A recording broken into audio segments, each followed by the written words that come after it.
Media, of course, is where all the images that I've uploaded live, in separate images or in albums for various ancestors, and I've got quite a few albums in there. Next, you have occasions, where you can document what happened on specific dates for significant events in the lives of your ancestors. A visit to the Great Exhibition, or a last will and testament, or a marriage. We also have artifacts, a place where you can include information about things that have belonged to your ancestors. I've got a picture for that one.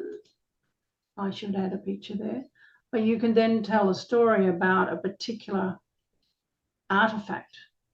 In this case, it's the freedom of the city for my great-grandfather, Samuel John Ellery.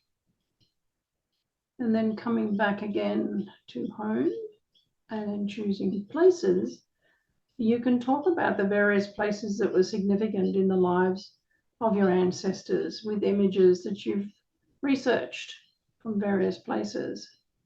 And you can put them in place here and link them to your family. So all of that is included in the WeAre.xyz program. It is amazing. Let's go back home again and just show you how you can move through